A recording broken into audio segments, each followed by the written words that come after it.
like to try and keep them high, but also maybe a slope on them so that there's good cover there.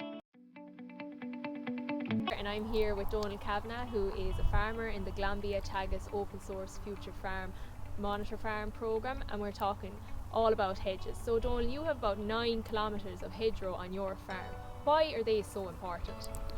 Yeah, for me I suppose it's very important for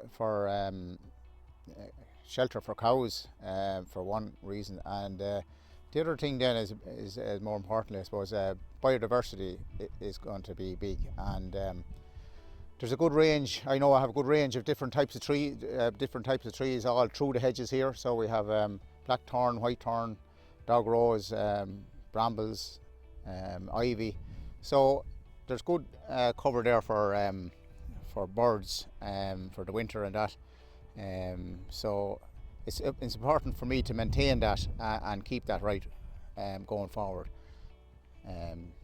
So then I suppose for cutting the hedges, I like to try and keep them high, but also maybe a slope on them so that there's good cover there, so that that they can grow fairly high and keep that. Also selected different trees that would be nice to let them on up and give them a bit more cover. I planted that 2 years ago, black thorn, white thorn. So this year now I'm going to cut it down very low.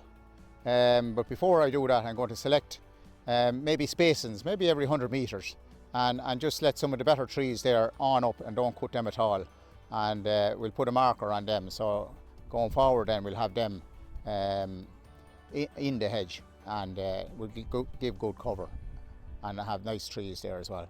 The contractors, I explained some of the things anyway about maybe every 300 metres, but I'd like a bit more. I'd like maybe every 100 metres, and then if one fails or whatever, you're still well covered, and maybe leave 2 if there's 2 there, and you can select again after if you want to, 2 or 3 years down the road or whatever. But you need to tell him that and make sure he knows what you want.